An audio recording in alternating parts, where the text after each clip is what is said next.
I'd like to give a great shout out to Emily Mullen, one of our rangers here, for providing us with some musical entertainment before we get started. Thank you. And looks like we're right about 10 o'clock, so we can go ahead and get started. Welcome, everyone. Good morning. Welcome to Gettysburg National Military Park. My name is Ranger Emily Jumba, and I'll be with y'all this morning for the next maybe 45 minutes or so. This is going to be another one of our Voices of the Past programs. If you have been with us for the past few days, you may have caught one of these on July 1st. And this is a different type of program from what we usually do here at the park. Rather than me interpreting the history to you or me sharing the interpretations of other historians with you, instead I'll be sharing the words of those who lived through July 3rd, 1863 with you. You'll be able to hear for yourselves what they were thinking, what their thoughts were, their fears, and hopefully how they saw this battle turn out. And afterwards, if you have any questions, I definitely will be sticking around for some of those. And I think we are sold out now for our other two programs, but hopefully we will see you all for those later today as well. So to begin us off, at 4 o'clock in the morning of the 3rd, I was awakened by General Gibbons pulling me by the foot and saying, "Come, don't you hear that?" Remembered Lieutenant Frank Haskell, an aide to Union Brigadier General John Gibbon. He recalled, "I sprang up to my feet. Where was I? A moment and my dead senses and memory were alive again, and the sound of brisk firing musketry to the front and right of the 2nd Corps and over at the extreme right of our line, where we heard it last, in the night, brought all back to my memory. We surely were on the field of battle, and there were palpable evidences to my senses that today was to be another of blood." It was dawn of July 3rd. Everywhere across the front of the crack of muskets could be heard as skirmishers traded fire. But on Culp's Hill, where opposing soldiers were within speaking distance at some points, came the sounds of a furious battle. The Confederate forces on the hill had been reinforced during the night, and plans were made to renew the assault at dawn. But the Union Army had similar plans, and their artillery opened fire upon Confederate lines. In moments, the infantry joined in, and the battle was on. Captain George K. Collins of the 149th New York Infantry described the appearance of his comrades there.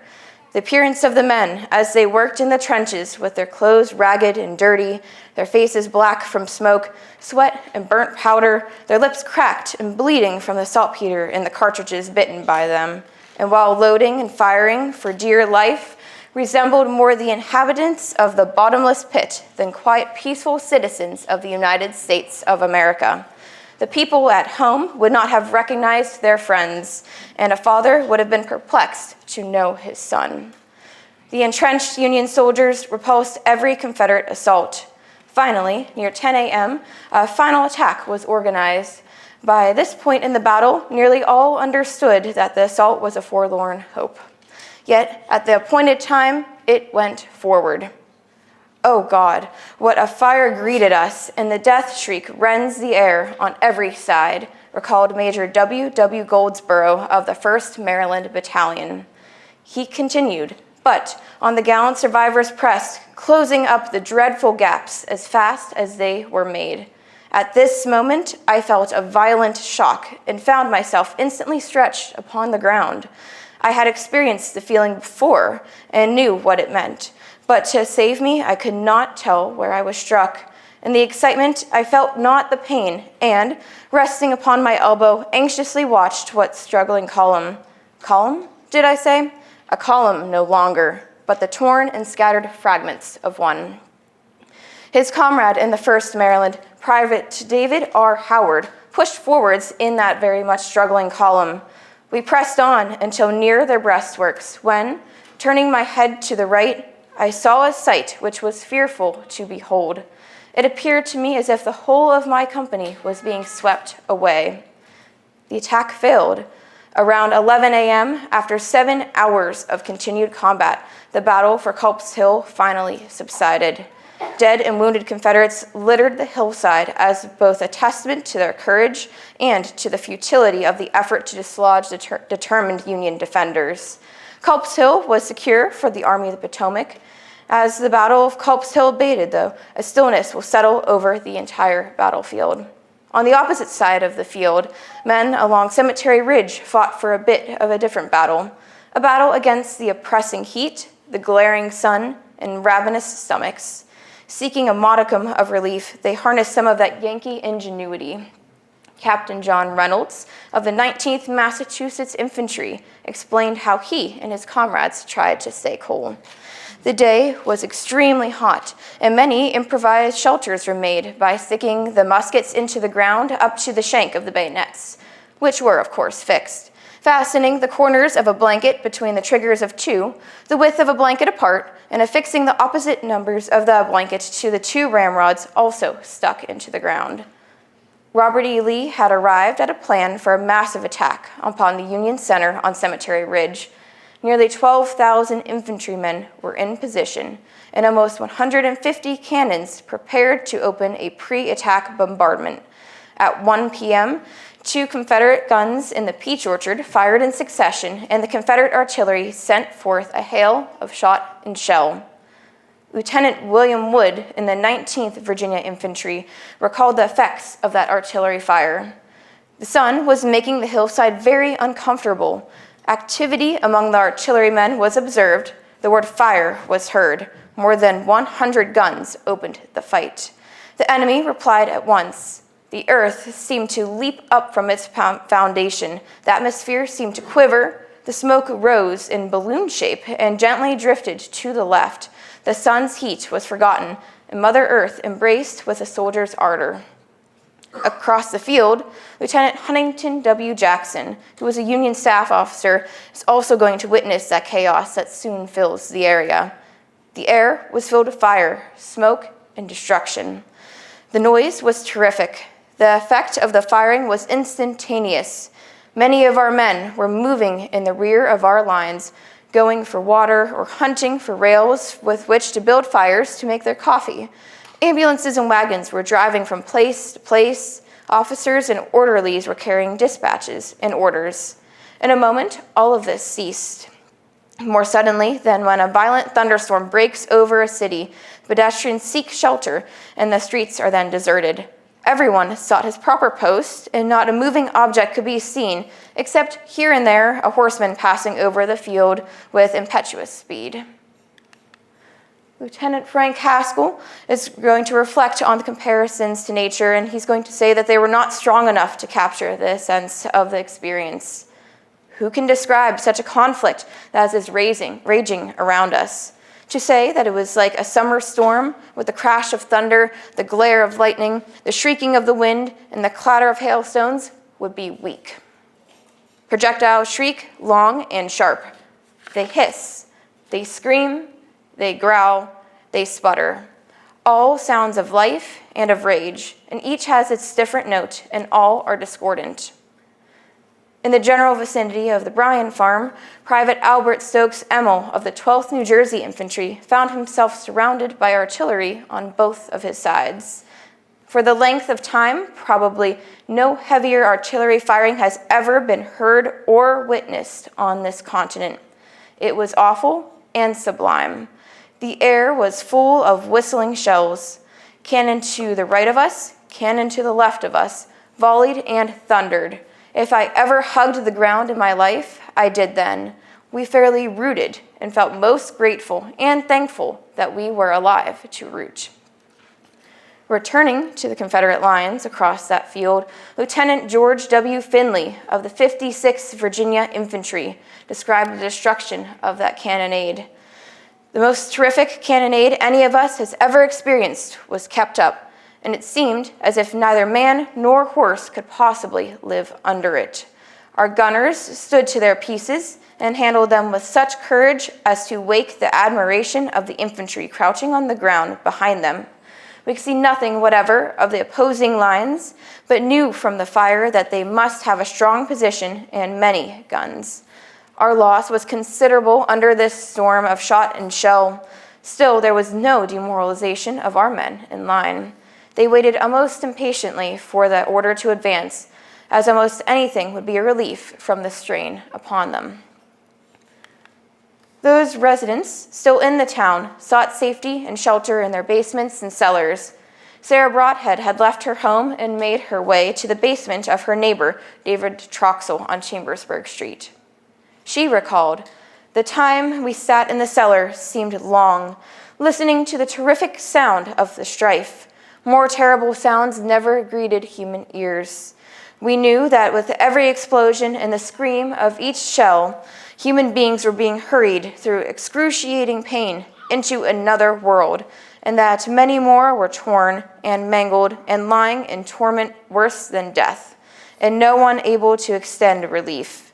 The thought made me very sad, and feel that, if it was God's will, I would rather be taken away than remain to see the misery that would follow."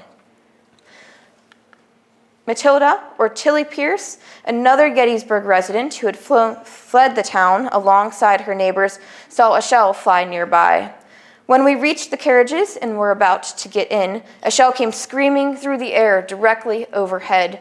I was so frightened that I gave a shriek and sprang into the barn. Even with their suffering, the poor fellows could not help laughing at my terror and sudden appearance. One of them near me said, 'My child, if that had hit you, you would not have even had time to jump.'" For nearly 2 hours, the artillery of both armies, over 250 cannons, thundered away, shrouding the field in smoke. Near 3 p.m., the fire began to slacken, and then, gradually, it will cease altogether. The dense smoke of the bombardment was stirred by a gentle breeze out of the southwest that nudged the sulphurous clouds along. From beyond Seminary Ridge, and from the folds of the ground which had hidden them from view, men from Virginia, North Carolina, Tennessee, Mississippi, and Alabama rose to their feet, dressed their lines, and were ordered to advance. The fated charge had begun, and those that were in it or about to receive it were in awe. Lieutenant Frank Haskell took in this sight. We sprang into our saddles. A score of bounds brought us upon the all-seeing crest. To say that none grew pale and held their breath at what we and they there saw would not be true. Every eye could see his legions, an overwhelming, resistless tide of an ocean of armed men sweeping upon us. Across that field from Haskell, Lieutenant John Dooley of the 1st Virginia remembered, "We rise to our feet, but not all. There is a line of men still on the ground with their faces turned, men affected in 4 different ways. There are the gallant dead who will never charge again, the helpless wounded, many of whom desire to share the fortunes of this charge, the men who have charged on many a battlefield, but who are now helpless from the heat of the sun, and the men in whom there is not sufficient courage to enable them to rise."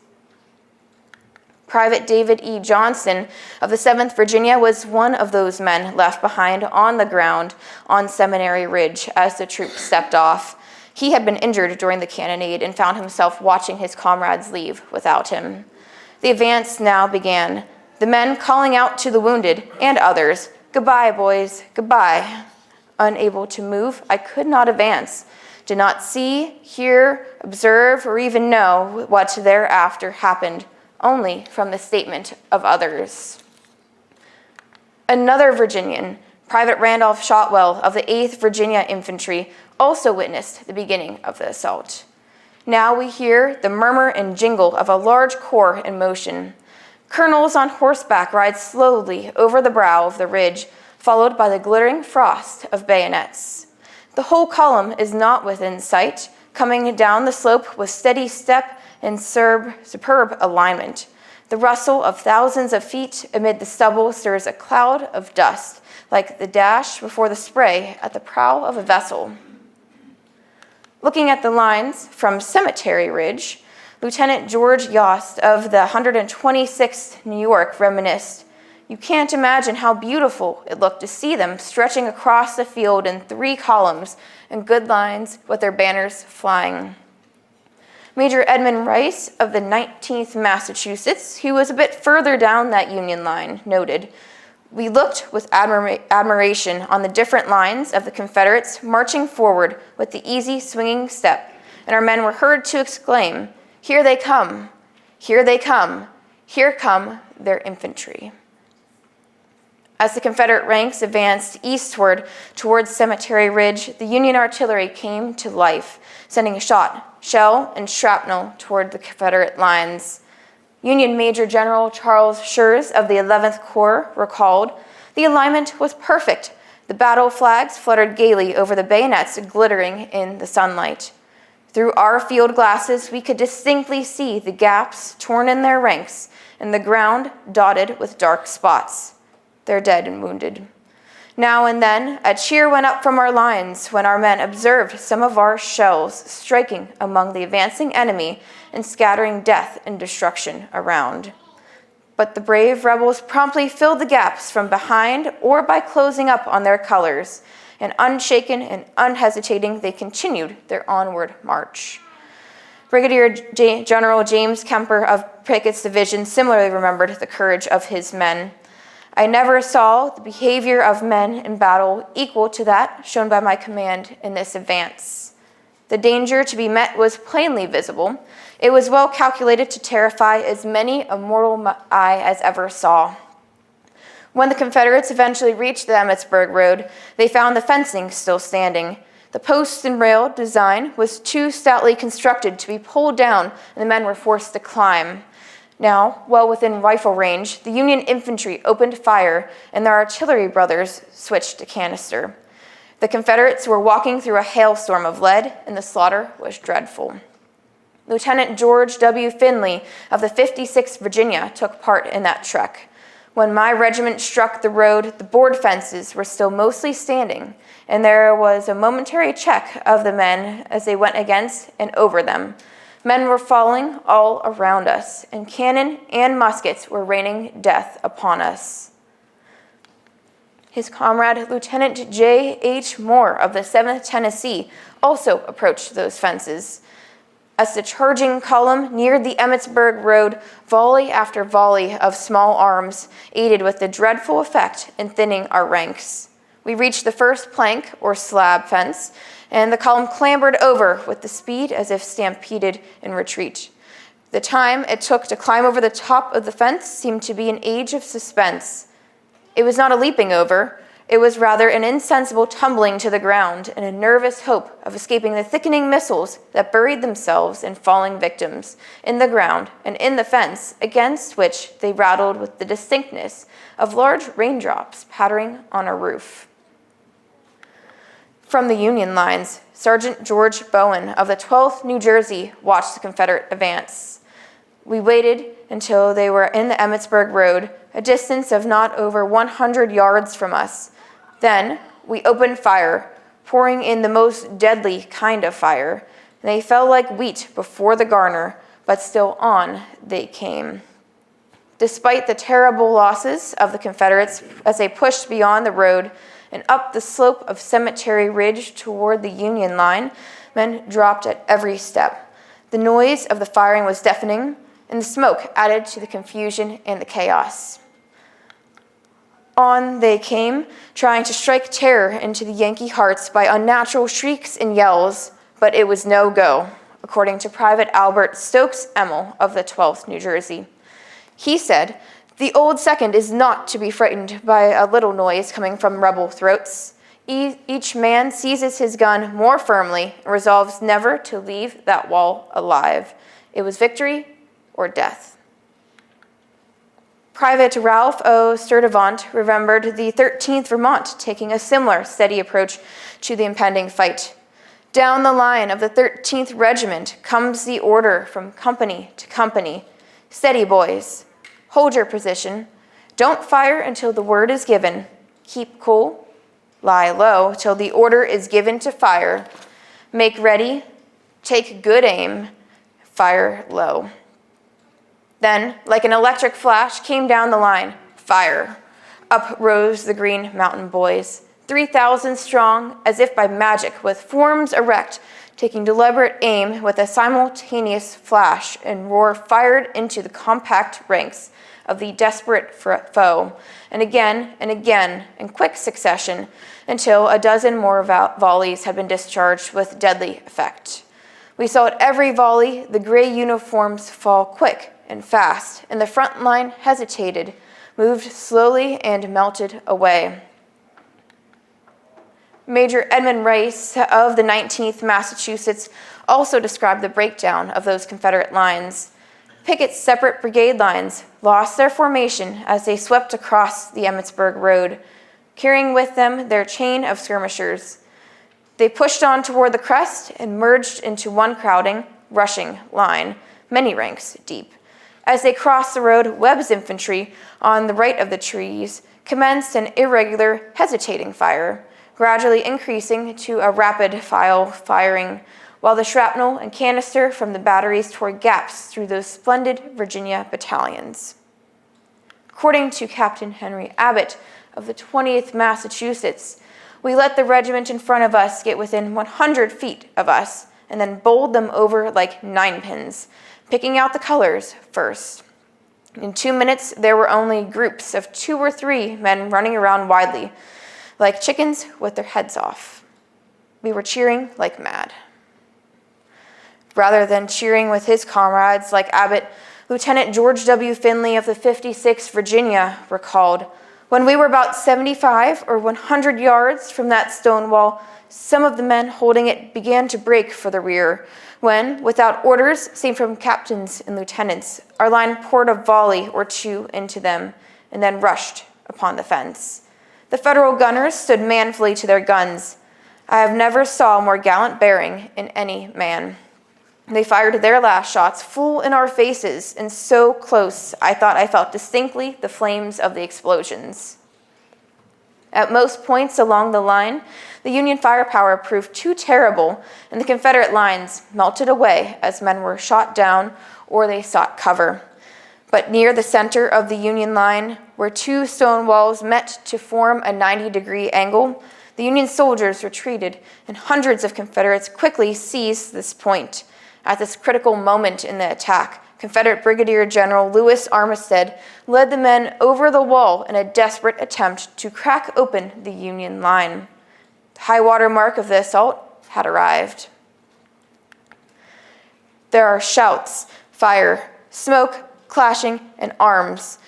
Death is holding high carnival, related to Lieutenant John Lewis of the 9th Virginia. He said, "Pickett has carried the line. Garnett and Kemper are both down. Armistead dashes through the line and, mounting a wall of stone, commanding, 'Follow me,' advances 50 paces within the Federal lines and is then shot down. The few that followed him and had not been killed fall back over the wall, and the fight goes on. Death lurks in every foot of the space." Like Lewis, Sergeant D.B. Easley of the 14th Virginia saw Armistead's wounding. He fell to our left of the gun, and I stepped in to its right. I might say here that our line was crossing the wall when I looked back, possibly half of them over. They went back to a man.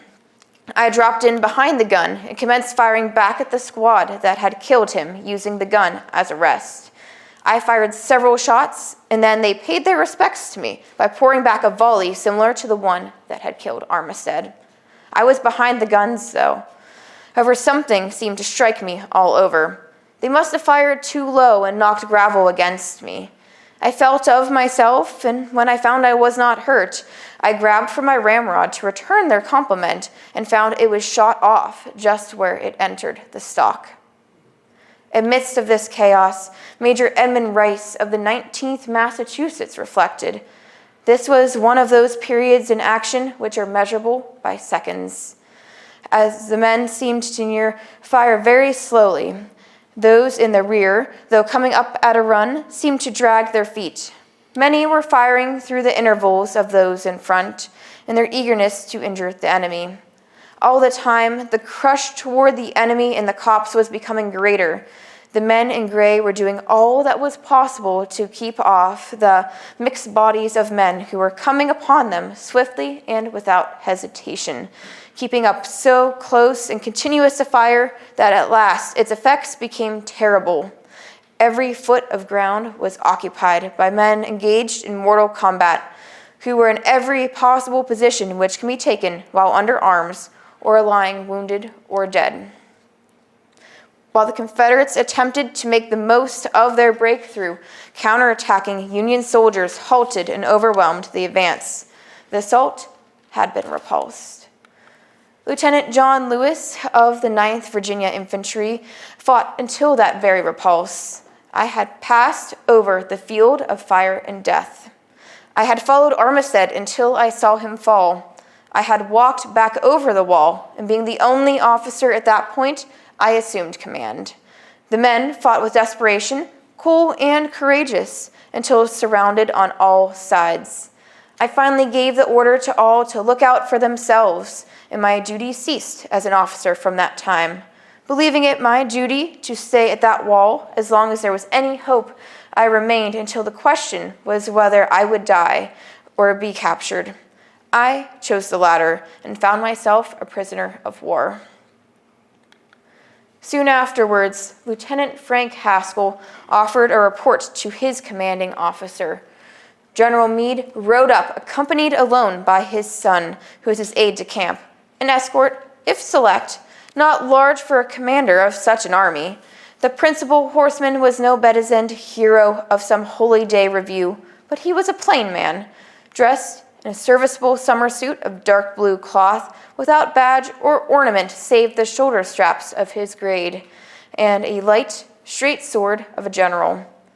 His face was very white, not pale, and the lines were marked and earnest and full of care. As he arrived near me, coming up the hill, he asked in a sharp, eager voice, "How is it going here?" "I believe, General, the enemy's attack is repulsed," I answer. Still approaching, and a new light beginning to come into his face of gratified surprise, with a touch of incredulity, of which his voice was also the medium, he further asked, "What, is the assault entirely repulsed?" "It is, sir," I replied. By this time, he was on the crest, and when his eye had for an instant swept over the field, taking in just one glance of the whole, the masses of prisoners, the numerous captured flags, which the men were derisively flaunting about, the fugitives of the routed enemy, disappearing with the speed of terror in the woods, partly at what I had told him, partly at what he saw, he said impressively, and his face was lighted, "Thank God." For the civilians hiding in the town of Gettysburg, matters were still much less certain than they appeared to General Meade and Frank Haskell. Unsure of who won, or even if the battle had finally ceased, they simply wished for the carnage to end and for the Confederates to return southwards. Gettysburg local Sarah Broadhead reflected, "Who is victorious, or with whom the advantage rests? No one here can tell. It would ease the horror if we knew our arms were successful. Some think the rebels were defeated, as there has been no boasting as on yesterday, and they look uneasy and by no means exultant. I hope they are correct, but I fear we are too hopeful. We shall see tomorrow. It will be the 4th of July, and the rebels have promised us a glorious day. If it only ends the battle and drives them off, it will be glorious, and I will rejoice." Uncertainty also prevailed at Gettysburg Farms. 14-year-old Tilly Pierce recalled that hearing of the eventual silencing of the guns. Toward the close of the afternoon, it was noticed that the roar of the battle was subsiding, and after all of that quiet, we started back for Mr. Weiker's home. As we drove along in the cool of the evening, we noticed that everywhere confusion prevailed. Fences were thrown down near and far. Knapsacks, blankets, and many other articles lay scattered here and there. The whole country seemed to be filled with desolation. Upon arriving at the farm, Tilly found wounded men in need of help. Upon reaching the place, I fairly shrank back against the awful sight that was presented. The approaches were crowded with wounded, dying, and dead. The air was filled with moanings and groanings. As we passed on toward the house, we were compelled to pick our steps in order that we might not tread on the prostrate bodies. As Pickett's men sought the safety of Seminary Ridge following their unsuccessful attack, there were sharp cavalry clashes to the east, south, and west of Gettysburg. With the day's fighting reaching a conclusion, the soldiers in both armies turned to the grim task of collecting the wounded and burying the dead within reach. Like young Tilly Pierce, some turned to offering comfort to the wounded. Others used the scenes of death as a source of gain. Sergeant George Bowen of the 12th New Jersey witnessed some of this scavenging. This is the first time that we have had the privilege of going over a battlefield immediately after a fight. One time is enough. The sight and sound were terrible. No one can give an idea of what it is like, the pain and misery of those poor fellows whom we shot down only a few hours ago. It is a heartbreaking sight. Our men went through their haversacks, taking any food that they could find. They were all well supplied as they had been living off of the country. It sounds bad to rob a dead man, but we also had nothing to eat, and they had plenty for a living man. They were dead, and they would never want it anymore. Not only were the fields still littered with the unfortunate soldiers who had fallen victim to shot, shell, and bullets, but local buildings also soon came to host the wounded as they transformed into field hospitals. Chaplain Ezra D. Simmons of the 125th New York visited some of those men. And at the rear were the dead, and the dying, and the suffering wounded. Barns and houses were crowded with wounded men. The outlying grounds were also covered. On rude benches, the surgeons wrought their needful, merciful work. The barn on the Taneytown Road on the very battlefield that served as the hospital for the men of the 125th and of other regiments after the fighting of the second day was full of the wounded. The stalls were full of them, the loft was full, the yard in front and the rear was also full. Reflecting on the loss of so many of his men, Confederate Major General George Pickett wrote despairingly, "My dearest LaSalle, well, it is over now. The battle is lost, and many of us are prisoners. Many are dead, many wounded, bleeding, and dying. Your soldier lives and mourns, and but for you, my darling, he would rather, a million times rather, be back there with his dead to sleep for all time in an unknowing grave." Sergeant C.H. Blanchard of the 111th Pennsylvania also described the interment of some of those men in the unknown graves. The weather was hot. The battle raged all day and into the night on the 1st and the 2nd, with thousands of dead men and horses lying in the scorching sun, much like it'll be 163 years here later. And trying to imagine what it would be like. In addition to the pioneers, details were made from each regiment. Citizens were pressed into service to bury the dead. I got permission from Colonel Cobham and strolled around over the portion of the ground where we were engaged. I saw some strange and pathetic sights. I saw a Confederate soldier that had a ramrod that had passed through his body and pinned him to a tree. But the incident most vividly stamped upon my mind was not that, but was where I saw 108 Confederates put into one trench. Whiskey had been issued to the brigade pioneers as the stench was almost unbearable. There was a big red-headed chap from the 29th PA Regiment that went by the name of Reddy. The last one put in the trench was an orderly sergeant. Reddy came dragging him by the legs and threw him in and said, "There, damn you, call the roll and see if they are all there." A deep hush will settle soon over the fields. Only the plaintive cries of the wounded and dying could be heard as darkness consumed the field. In some instances, the men attempted to give their comrades more proper burials than those that they gave to their enemies in mass unknown graves. Sergeant James Wright of the 1st Minnesota recalled the burial of his fallen fellow officer, another sergeant in his regiment.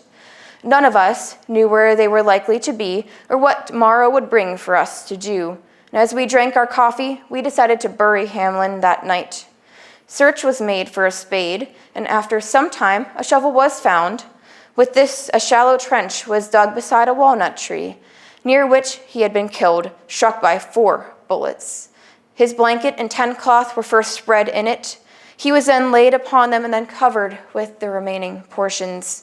Then those present knelt in silence about him with uncovered and bowed heads. I do not now recall that a word was spoken, but it was a sincere and reverential service, fitting the time and the situation. Then we covered him over with the dirt and the stones that we had thrown out of the trench, and placed at his head a board on which his name, company, and regiment had been marked. This would allow Philip Hamlin to have a marked grave in the National Cemetery. Just as we began today's story with a quote from Lieutenant Frank Haskell, we will now also conclude with his words.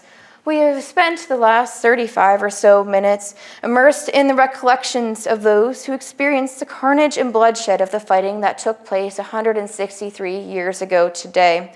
But Lieutenant Haskell reminds us that even with those accounts, we cannot fully understand the horrors that took place here.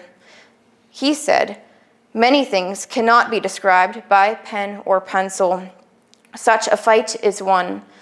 Some hints and incidents may be given, but a description, a picture, never. From what is told, the imagination may for itself construct the scene.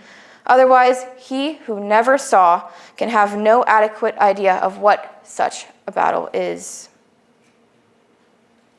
I would like to thank you all for spending the last 36 or 7 minutes here with me here in the Ford Room at Gettysburg National Military Park. Hopefully, we will all see you all for our latter 2 lectures today. And as a reminder, your tickets will be checked as you come into those. I will still stick around here for a few minutes if anyone has any questions. But again, thank you all for listening. Hope you have a great rest of your day here at Gettysburg, and stay cool out there.